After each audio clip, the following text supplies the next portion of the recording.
علیکم ورحمۃ اللہ وبرکاتہ۔ اعوذ باللہ من الشیطان الرجیم، بسم اللہ الرحمن الرحیم۔ رب اشرح لی صدری ویسر لی امری واحلل عقدۃ من لسانی یفقہوا قولی۔ ربنا زدنا علما، اللہم ایدنا بروح القدس، آمین۔ جیسا کہ ہم نے پچھلی ویڈیو میں بات کی تھی کہ زبر کے بارے میں بات کی تھی اور یہ بتایا تھا کہ زبر، زیر اور پیش کو پڑی حرکات کہتے ہیں۔ تو ہم نے زبر کے بارے میں پڑھا تھا، آج ہم زیر کے بارے میں پڑھیں گے۔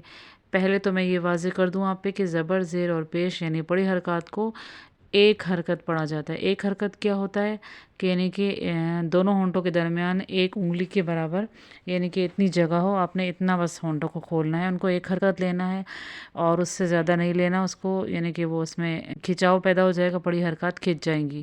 تو ہمیں پڑی حرکات کو چاہے زبر ہو، زیر ہو، پیش ہو، ایک حرکت لینا ہے۔ آئیے ہم زیر کے بارے میں پڑھتے ہیں آج۔ زیر کو عربی میں کسرہ بھی کہتے ہیں اور کسرہ بھی کہتے ہیں۔ جس حرف پر زیر آ جائے اسے مکسور کہتے ہیں۔ زیر کو پڑھتے ہوئے بھی 3 باتوں کا خیال رکھنا چاہیے۔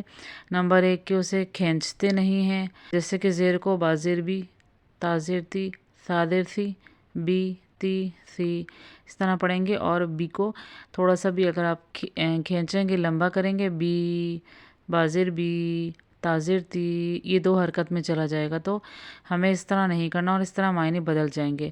اسی طرح نمبر 2 جو اس کا اصول ہے، جس کا خیال رکھنا چاہیے کہ زیر کو جو ہے معروف پڑھنا چاہیے، مجہول نہیں پڑھنا چاہیے۔ مجہول بتایا تھا آپ کو کہ عربوں کے نزدیک جو جانا پہچانا لہجہ ہوتا ہے اسے معروف کہتے ہیں، اور مجہول جو عربوں کے نزدیک جو ہے انجان لہجہ ہو، تو زیر مجہول اس کو نہیں پڑھنا۔ اس میں مجہولیت کیسے آئے گی؟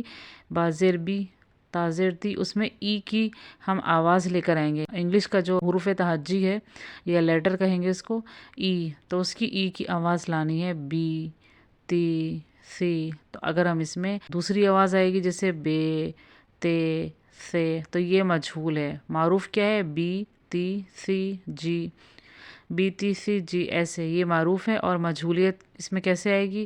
یعنی کہ ای کی جگہ اگر دوسری آواز آ جائے اس کے اندر، جیسے بے، تے، بڑی اے کی آواز آ رہی ہے نا، سے، ٹھیک ہے، تو یہ جو ہے اس طرح سے نہیں پڑھنا چاہیے، ٹھیک ہے۔ اگر آپ تجوید کو عربی معروف لہجے کے مطابق سیکھنا چاہتے ہیں تو آپ نے اس کو ای کی آواز لانی ہے، اس میں بی، تی، سی، جی، تمام حروف کو اسی طرح پڑھنا ہے۔ اور تیسرا اصول کیا ہے کہ اس کو جھٹکا نہیں دینا، یعنی کہ بی، تی، سی اس طرح نہیں پڑھنا۔ یہ 3 جو ہیں باتیں ہیں، ان کا بہت لازمی خیال رکھیے گا۔ اور اس کی مثال ہے جیسے کہ ایبیلی، حمزہ زیر ای، اس کی ہجے اس طرح ہوگی، حمزہ زیر ای، با زیر بی، ای بی، لام زیر لی، ایبیلی، آگے وف، ایبل۔ دوسری مثال دیتی ہوں، عقیمی، حمزہ زبر آ، قوف زیر قی، عقی، میم زیر می، عقیمی، آگے وف، عاقم۔ اور جب الف کے نیچے زیر آ جائے تو الف بھی حمزہ بن جاتا ہے۔ اور اسی طرح ایک اہم بات زیر کے بارے میں کیا ہے کہ رو کے نیچے اگر زیر ہو تو اس کو باریک پڑھیں گے۔